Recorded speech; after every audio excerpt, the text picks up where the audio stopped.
Éléonore, première. Je m'appelle Éléonore, j'ai 29 ans et j'habite Paris.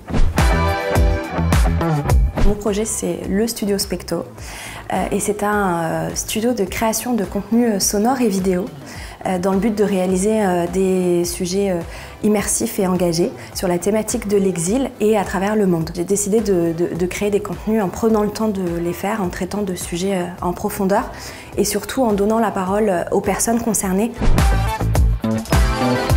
J'ai toujours été frustrée de la manière dont on parlait d'immigration, mais au-delà de ça, j'étais toujours révoltée par toutes les formes d'oppression. Et je me disais comment en fait apporter quelque chose de nouveau en essayant en fait de sortir des enjeux et des questions politiques.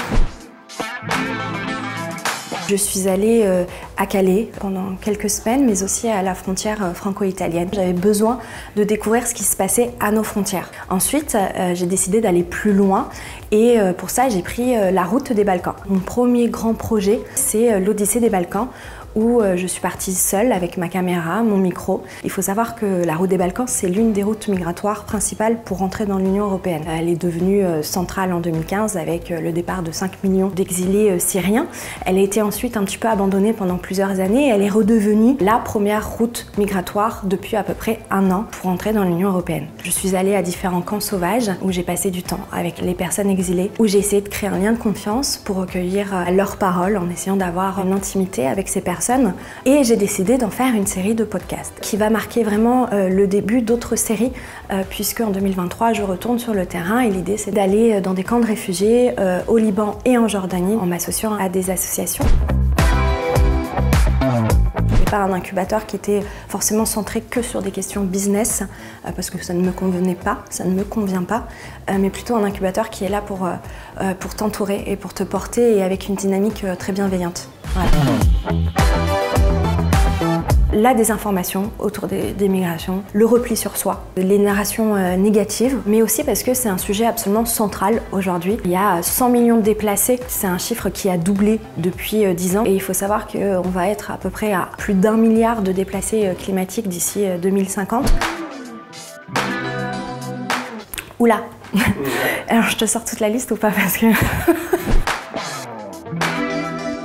Singa m'a permis de recentrer mon projet vers un modèle qui était plus faisable en fait, tout simplement. Mais aussi je me suis sentie entourée.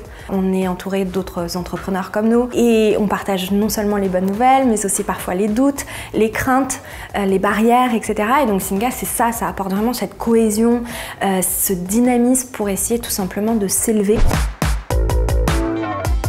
Je l'imagine entourée d'une équipe d'une dizaine de personnes, produire des documentaires d'investigation, collaborer avec des journalistes locaux sur tous les continents, tout simplement faire des sujets qui ont de l'impact.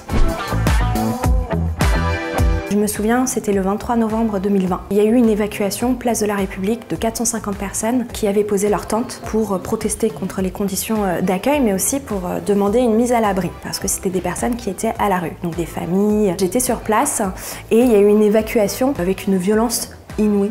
C'est là où j'ai commencé à aller sur le terrain, c'est là où j'ai commencé vraiment à découvrir par moi-même la répression policière, le racisme en fait systémique, étatique, complètement institutionnalisé, puisque ce 23 novembre 2020, ces 450 personnes ont été tellement battues, tirées par les pieds, des familles, des enfants qu'on traînait par terre, etc. Tout simplement parce que c'est des gens qui étaient à la rue et parce qu'on avait osé mettre ces tentes au centre de Paris. C'est une communauté, c'est une famille, il y a le sens de l'égalité mais de manière vraie en fait. On le sent, on le voit, on est vraiment intégré, on rentre dans une communauté en fait. Et tout le monde est là pour s'écouter, tout le monde est bienveillant et c'est un réseau Singa aussi. C'est vraiment un énorme réseau et ça c'est ça que j'aime.